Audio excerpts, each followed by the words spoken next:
नमस्कार, आप देख रहे हैं डीटीवी भारत और मैं हूं आपके साथ ऋतिक। बुलेटिन की शुरुआत करेंगे। कृषि कानून के खिलाफ देश भर में आंदोलन जारी है और इसी कड़ी में जाप ने भी पूरे बिहार में इस कानून के खिलाफ काला दिवस मनाया है, जिसे लेकर जन अधिकार पार्टी के राष्ट्रीय महासचिव और संगठन प्रभारी भाई दिनेश के नेतृत्व में इस काले कानून के खिलाफ काला दिवस मनाया गया। इस दौरान उन्होंने कहा कि केंद्र सरकार द्वारा लाए गए तीनों कानूनों से पहले मंडियों पर पूंजीपतियों का कब्जा होगा।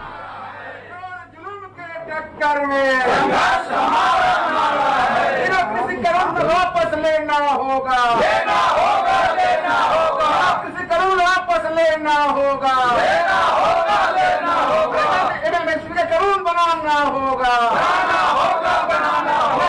किसान एकता जिंदाबाद, जिंदाबाद, जिंदाबाद। केंद्र सरकार होश में आओ, होश में आओ, होश में आओ। बिहार में लगातार स्वास्थ्य व्यवस्था खराब होती जा रही है। इधर फतुहा के सामुदायिक स्वास्थ्य केंद्र की हालत भी बिल्कुल खराब दिखी। न तो स्वास्थ्य केंद्र में डॉक्टर नजर आए, न टेस्टिंग की प्रक्रिया चल रही थी और न ही साफ सफाई नजर आई। जब हमने इसको लेकर वहां के कर्मियों से सवाल पूछा तो किसी ने कुछ भी कहने से साफ इनकार कर दिया। बिहार में स्वास्थ्य व्यवस्था किस तरह से चरमराई हुई है उसकी तस्वीरें आए दिन हमने डीटीवी भारत के दर्शकों को दिखाई है। आज राजधानी पटना से करीब 25 किलोमीटर दूर का ये जगह है फतुहा सामुदायिक स्वास्थ्य केंद्र। पहले आप यहाँ की तस्वीरें देखें कि यहाँ एम्बुलेंस तो ज़रूर लगी हुई है, ऑक्सीजन सिलेंडर भी है, कुछ व्यवस्था ज़रूर है, लेकिन साफ़ सफाई देखिए कि किस तरीके से यहाँ पर जो सर्जिकल जो इक्विपमेंट्स हैं वो फेंके हुए हैं। तो कहीं ना कहीं संक्रमण फैलने का सबसे बड़ा खतरा यहीं यहाँ पर पनपता है, क्योंकि ये जो एरिया है वो काफ़ी बड़ा है। और दूसरी बात ये देख लें कि ये एक सरकारी स्थान है जो स्वास्थ्य केंद्र है, लेकिन यहाँ पर जो राजद के नेता हैं उनकी गाड़ियाँ लाइन से लगी हुई हैं, एक नहीं, दो नहीं, तीन, करीब 4 गाड़ियाँ उनकी स्वास्थ्य केंद्रों पे लगी हुई है। तो आप सोच सकते हैं कि किस तरीके का स्वास्थ्य केंद्र है। जब हमने यहाँ के MOIC से बात करने की कोशिश की तो पता चला कि हमारे आने से पहले ही वह निकल चुके हैं, लेकिन कहाँ निकले हैं ये कोई नहीं जानता। जब यहाँ के सुरक्षाकर्मी जो हैं, जो अस्पताल की देख रेख करते हैं, हम वहाँ पहुँचे और पता करने की कोशिश की तो ये जो गाड़ी है, ये जो गाड़ी आप देख रहे हैं ये यहाँ के MOIC की है, लेकिन वो है नहीं। और बात करने पे पता चला कि वो सरकारी वाहन से निकले हैं। हालांकि इसमें कितनी सच्चाई है ये यहाँ से कोई बता नहीं पा रहा है। और आइए आपको अंदर की तस्वीरें दिखाते हैं। हालांकि यहाँ पर टेस्टिंग ज़रूर हो रही है, वैक्सीनेशन ज़रूर हो रही है, माफ़ करें, लेकिन टेस्टिंग का कोई उपाय यहाँ नहीं है। आप इस तस्वीरों में देख सकते हैं कि यहाँ मेडिकल स्टाफ ज़रूर हैं, साफ़ सफाई भी उतनी ही अच्छे से रखी गई है, लेकिन जो टेस्टिंग है वो यहाँ पे नहीं हो रही है। कुछ जगह हैं जहाँ कुछ जो स्थान बने हुए हैं टेस्टिंग के लिए, वो मैं आपको दिखाता हूँ कि किस तरीके से यहाँ पे नदारत हैं। ये जो जगह है यहाँ पे, इधर यहाँ जो जगह है यहाँ पे, यहीं पे टेस्टिंग होती है। और आप देख लीजिए कि टेस्टिंग कैसी थी कि यहीं पे कुत्ते सोए हुए हैं, लेकिन देखने वाला कोई नहीं है। आप देख रहे हैं कि ये हेल्प यू का डेस्क है, जो साफ तौर पर यहाँ कोई नहीं बैठे हुए हैं। कोरोना का संक्रमण भारत में इतना ज़्यादा है, बिहार में इतना ज़्यादा फैला हुआ है, लेकिन वहाँ देखने वाले कोई नहीं है।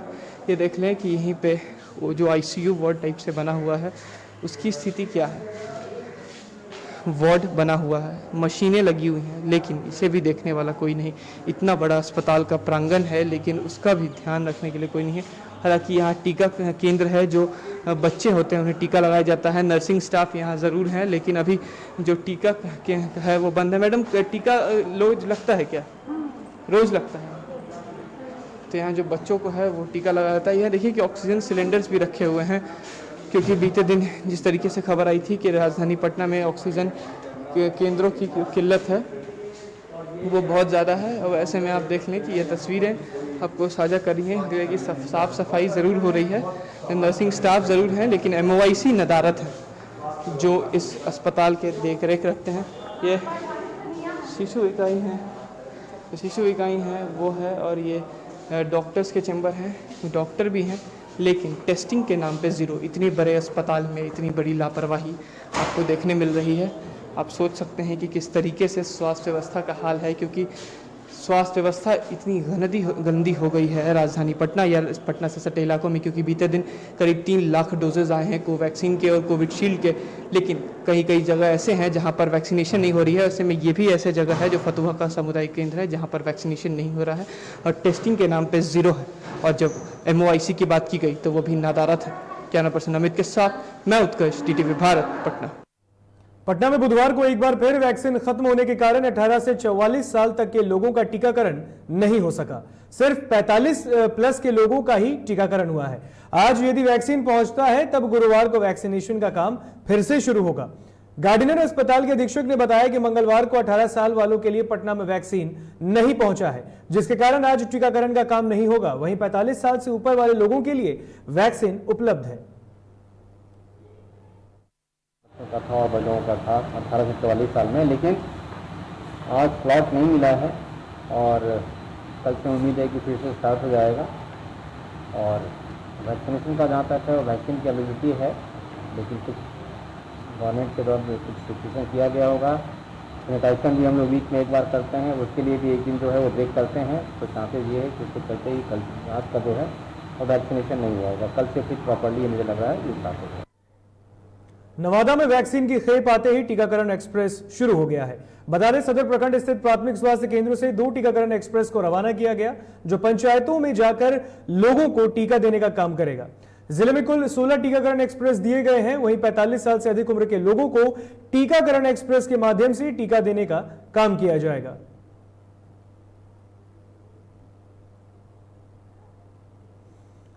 प्रदेश में कोरोना संक्रमण से बचाव को लेकर जिला प्रशासन लगातार तैयारी कर रही है। इसी कड़ी में रोहतास के जिलाधिकारी धर्मेंद्र कुमार ने जिला मुख्यालय सासाराम में संचालित आर्ष मल्टीसिटी स्पेशलिटी अस्पताल का दौरा किया और स्वास्थ्य सुविधाओं का हाल जाना। इस दौरान डीएम ने अस्पताल प्रबंधक डॉक्टर आलोक तिवारी के कार्यों की सराहना की। आपको बता दें कि कोरोना संक्रमण से बचाव को लेकर आर्ष अस्पताल को केंद्रीय स्वास्थ्य विभाग के द्वारा 2 वेंटिलेटर उपलब्ध कराए गए हैं।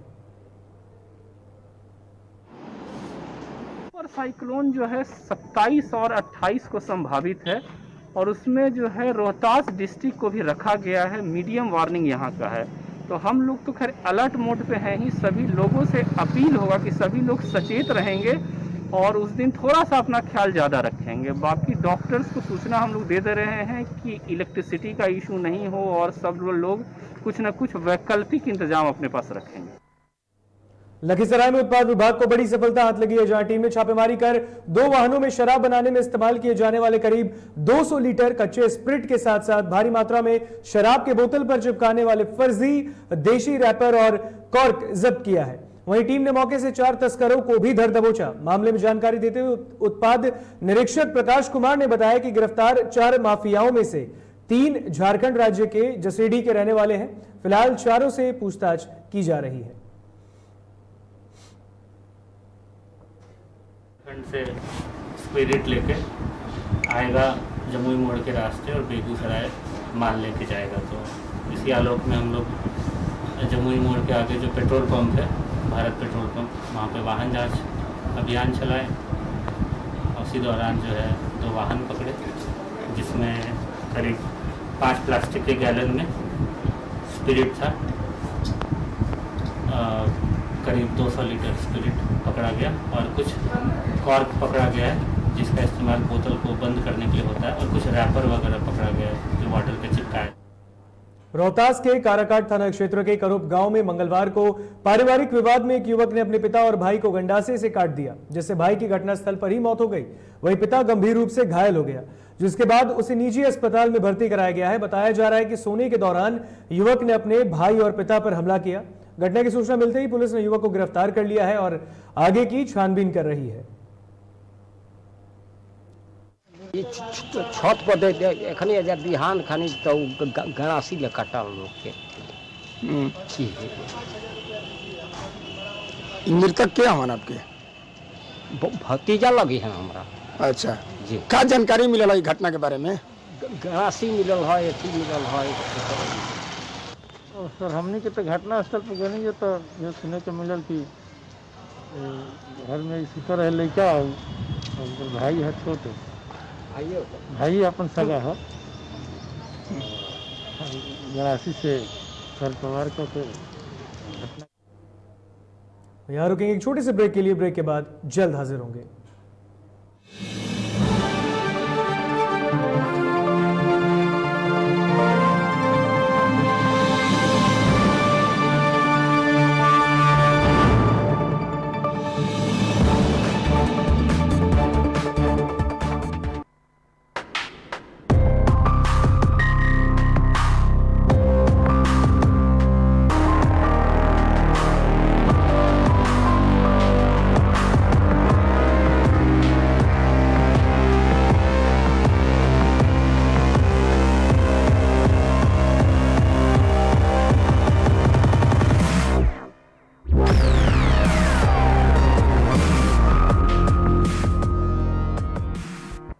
नमस्कार, मेरा नाम है सौरभ सफारी।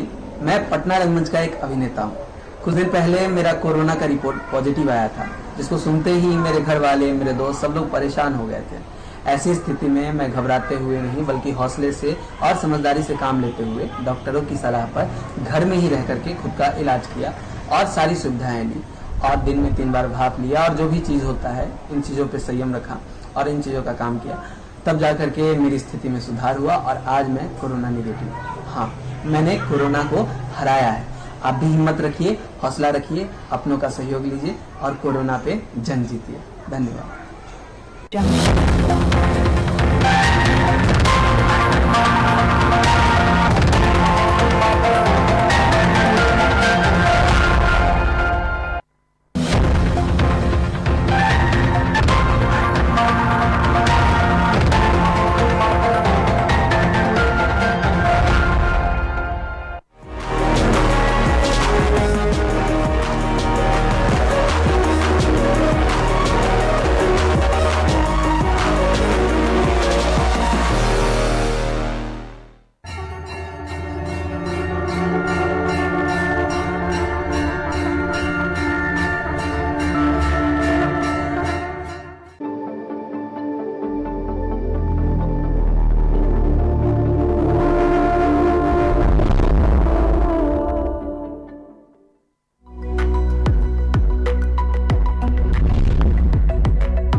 नमस्कार, मेरा नाम है सौरभ सफारी। मैं पटना रंगमंच का एक अभिनेता हूँ। कुछ दिन पहले मेरा कोरोना का रिपोर्ट पॉजिटिव आया था, जिसको सुनते ही मेरे घर वाले, मेरे दोस्त सब लोग परेशान हो गए थे। ऐसी स्थिति में मैं घबराते हुए नहीं बल्कि हौसले से और समझदारी से काम लेते हुए डॉक्टरों की सलाह पर घर में ही रह करके खुद का इलाज किया और सारी सुविधाएं ली और दिन में 3 बार भाप लिया और जो भी चीज़ होता है इन चीज़ों पर संयम रखा और इन चीज़ों का काम किया। तब जा करके मेरी स्थिति में सुधार हुआ और आज मैं कोरोना निगेटिव। हाँ, मैंने कोरोना को हराया है। आप भी हिम्मत रखिए, हौसला रखिए, अपनों का सहयोग लीजिए और कोरोना पे जंग जीतिए। धन्यवाद।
नमस्कार, मेरा नाम है सौरभ सफारी। मैं पटना रंगमंच का एक अभिनेता हूँ। कुछ दिन पहले मेरा कोरोना का रिपोर्ट पॉजिटिव आया था, जिसको सुनते ही मेरे घर वाले, मेरे दोस्त सब लोग परेशान हो गए थे। ऐसी स्थिति में मैं घबराते हुए नहीं बल्कि हौसले से और समझदारी से काम लेते हुए डॉक्टरों की सलाह पर घर में ही रह करके खुद का इलाज किया और सारी सुविधाएं ली और दिन में 3 बार भाप लिया और जो भी चीज़ होता है इन चीज़ों पे संयम रखा और इन चीज़ों का काम किया। तब जा करके मेरी स्थिति में सुधार हुआ और आज मैं कोरोना निगेटिव हूँ। हाँ, मैंने कोरोना को हराया है। आप भी हिम्मत रखिए, हौसला रखिए, अपनों का सहयोग लीजिए और कोरोना पे जंग जीतिए। धन्यवाद।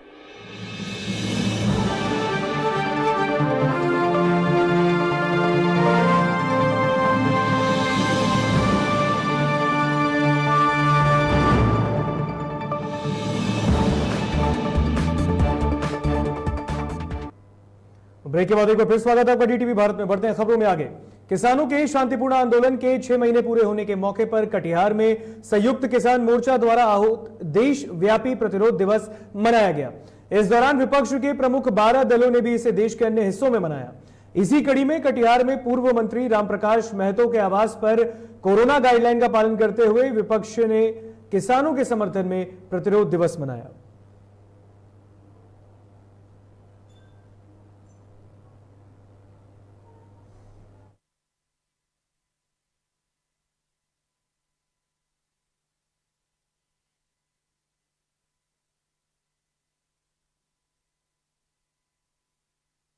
लोगों का आज है प्रतिरोध दिवस। 12 मई को 12 विपक्षी दल कांग्रेस, आरजेडी, समाजवादी, डीएमके, टीएमसी, शिवसेना, तमाम जो है दल जो विपक्ष में है, जेडीएस देवगौड़ा साहब की पार्टी, एनसीपी जो शरद पवार जी की पार्टी है, तमाम लोग 12 मई को प्रधानमंत्री से कहा कि देश 10 लाख लोगों को खो चुका है। हम लोगों का आज है प्रतिरोध दिवस। संयुक्त किसान मोर्चा जो किसानों का संगठन सरकार और पटना में यास तूफान की जो असर है उस पर क्या कुछ स्थिति है राजधानी पटना का, और एनडीआरएफ की टीम ने क्या कुछ तैयारी की और एसडीआरएफ की टीम ने क्या कुछ तैयारी की है, इसका जायजा लिया है संवाददाता उत्कर्ष ने। यास तूफान जो कि उड़ीसा और बंगाल के तट से आज टकरा चुका है, जिसके बाद बीते दिन हमने देखा कि मुख्यमंत्री नीतीश कुमार ने इसको लेकर बैठक भी की, कई अधिकारियों को संदेश भी दिया और हर एक जिला जो बंगाल के खाड़ी से और झारखंड से सटता है उन सबों के जिलाधिकारियों को आदेश भी दिया गया है। उसके बाद ये तस्वीरें देखिए, एनडीआरएफ की टीम को यहाँ तैनात किया गया है। ये पटना का भद्रघाट है जो पटना सिटी में है। आप देखें कि एनडीआरएफ की जो बोटें हैं, रेस्क्यू बोट, वो सारी लगी हुई है, क्योंकि जो तूफान का जो अमूमन स्पीड है वो करीब 120 से 160 किलोमीटर प्रति घंटा है।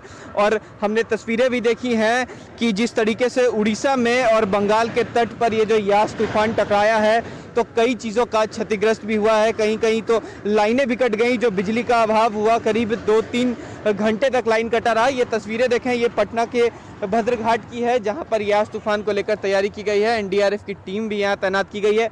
करीब 7-8 रेस्क्यू बोट भी यहाँ लगाए गए हैं ताकि लोगों को परेशानी ना हो। ये भद्रघाट है, हवाएं जो हैं वो ज़रूर सुबह से तेज़ हो गई हैं, कुछ हल्की बारिश भी राजधानी में हुई है। अब ये देखना है कि आज राजधानी पटना में कितने बजे यास तूफान का संकट मंडराता है, क्योंकि मुख्यमंत्री ने आपातकालीन बैठक भी बुलाई थी और उसके बाद एनडीआरएफ को तैनात कर दिया गया। कुल 22 कंपनियों को एनडीआरएफ को तैनात किया गया जो दीदारगंज में है और पटना के कई तटीय इलाके में खड़े हैं। जो घाट हैं उन घाटों में, इधर भी आगे गंगा घाट है, वहाँ पर भी जो यास तूफान को लेकर एनडीआरएफ की तैयारी कर ली गई है। अब जो सरकार है उन्होंने मुआयना भी कर लिया है और अब देखना होगा कि किस तरीके से यास तूफान बिहार में और पूरे राजधानी पटना में किस तरीके से अपना जो जलवा है वो दिखाता है। कैमरा पर्सन अमित के साथ मैं उत्कर्ष, डीटीवी भारत, पटना। झारखंड के पोरैयाहाट विधायक प्रदीप यादव ने एक वीडियो जारी करते हुए कोटा से सांसद निशिकांत दुबे पर बड़ा हमला बोला।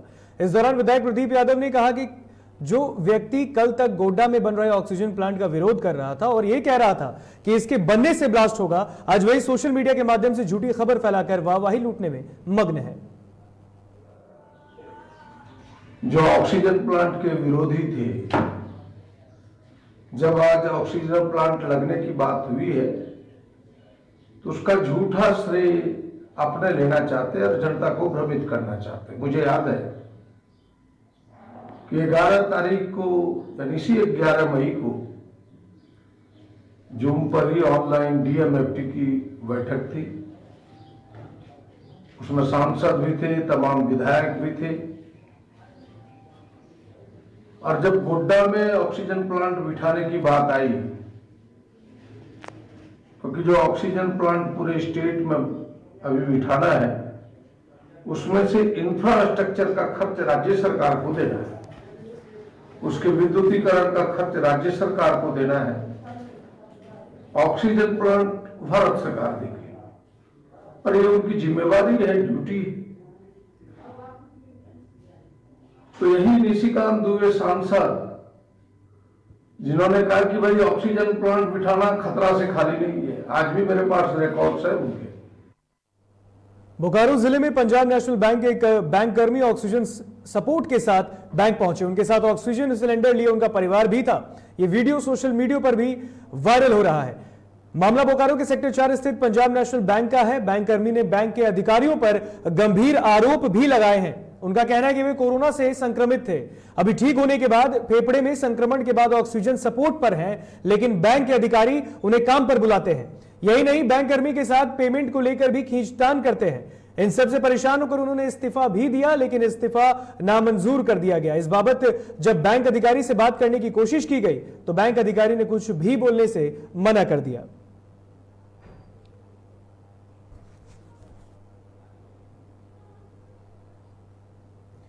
और ये वीडियो बोकारो से वायरल हो रहा है, जहां पर पीएनबी के बैंक कर्मी के साथ इस तरह का मामला सामने आया। और इस पर ज्यादा जानकारी के लिए हमारे साथ हमारे सहयोगी भी जुड़ चुके हैं, राकेश। पीएनबी बैंक कर्मी के साथ इस तरह का मामला सामने आ रहा है और ये वीडियो भी वायरल हो रहा है, कहां तक इसमें सच्चाई है? बिल्कुल, ये वीडियो जो सामने आ रहा है ये सच्चाई है और ये इस पे एक मानवता को शर्मसार करने वाली एक घटना बैंक की तरफ से कहा जा सकता है, क्योंकि जो व्यक्ति खुद कोरोना पॉजिटिव था, 6 महीना पहले वो कोरोना पॉजिटिव हुए थे और पॉजिटिव के दौरान उनके लंग्स में इंफेक्शन हुआ और 25% इनके लंग्स में इंफेक्शन है और इसकी वजह से ये ऑक्सीजन सपोर्ट पे हैं बीते 6 महीने से। जी बिल्कुल। और इस पर अधिकारी ने कुछ भी कहा है? क्योंकि फिलहाल सुनने में आ रहा है कि अधिकारी ने कुछ भी कहने से मना कर दिया है इस पूरे मामले में।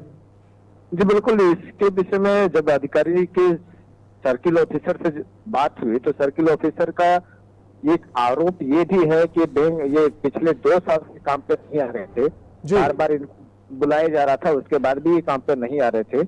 अगर इस तरह की चीजें उनके साथ इस तरह की समस्याएं थी तो विभाग को ये लिखित बताते। बिल्कुल, लेकिन वो सब बातें नहीं हुई थी। अरविंद कुमार ने जो आरोप लगाया है तो एक सवाल खड़ा करता है। बिल्कुल बिल्कुल राकेश, तो फिलहाल तमाम जानकारी के लिए बहुत बहुत शुक्रिया आपका। तो ये वीडियो बोकारो जिले से वायरल हो रहा है, सेक्टर 4 का मामला, जो पीएनबी बैंक कर्मी ने वीडियो वायरल किया है। तस्वीरों में आप देख सकते हैं कि ऑक्सीजन सिलेंडर लेके वो बैंक पहुंचे और आरोप लगाया है कि इस दौरान भी उन्हें काम पर बुलाया जा रहा है। और चतरा के कुंदा थाना क्षेत्र में अब भी 21वीं सदी में लोग 16वीं सदी के टोटके के भरोसे जी रहे हैं। यहां गांव में एक व्यक्ति की जहरीले सांप काटने से मौत हो गई, जिसे जिंदा करने के लिए लोगों ने गुमला जिले के एक वैद्य को फोन करके बुलाया। वहीं बाहर से आए ओझा ने मृतक को जिंदा करने का दावा किया, जिसके इंतजार में लोगों ने 48 घंटों तक शव को रखा। हालांकि लाभ नहीं मिलने के बाद लोगों ने शव का अंतिम संस्कार किया। गुमला में पुलिस ने सेक्स रैकेट का भंडाफोड़ किया है। बता दें कि मौके से पुलिस ने 4 महिलाओं को एक युवक के साथ आपत्तिजनक स्थिति में धर दबोचा, जिनसे फिलहाल पूछताछ की जा रही है। बताते चले कि पुलिस ने गुप्त सूचना के आधार पर यह पूरी कार्रवाई की, जिसमें उन्हें यह सफलता हाथ लगी है। यहाँ पे गुप्त सूचना मिली थी कि कुछ लोग अवैध ढंग से मॉडल ट्रैफिकिंग है, यानी कि दे व्यापार का काम होता है वहाँ पे। इसी आधार पे एक टीम का गठन किया गया था, जिसमें 3 महिला अधिकारी के साथ रेड किया गया। वहाँ पे 3-4 लेडीज को, जो कि कुछ उम्र दराज भी है, कुछ कम एज की भी है, उसको पकड़ा गया। उसके साथ एक लड़का भी था, जो कि एक रूम में बंद पाया गया। तो सभी को लाया गया, पूछताछ किया जा रहा है। इसके बाद उन सबों से आगे की कार्रवाई की जाएगी। और फिलहाल बुलेटिन में इतना ही, लेकिन जाने से पहले वक्त है सुर्खियों पर नजर डालने का। कृषि कानूनों के खिलाफ फिर शुरू हुआ प्रदर्शन। देश के साथ ही बिहार में भी मनाया गया काला दिवस।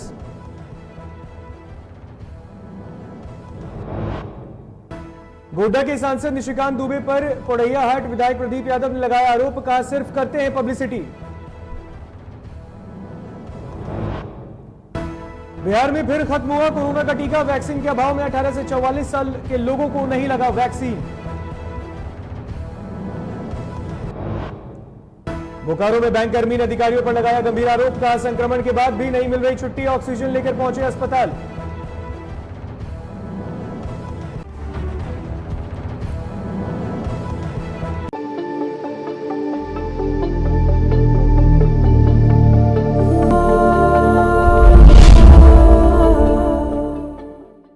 हेल्थ को दो पहले स्थान, तभी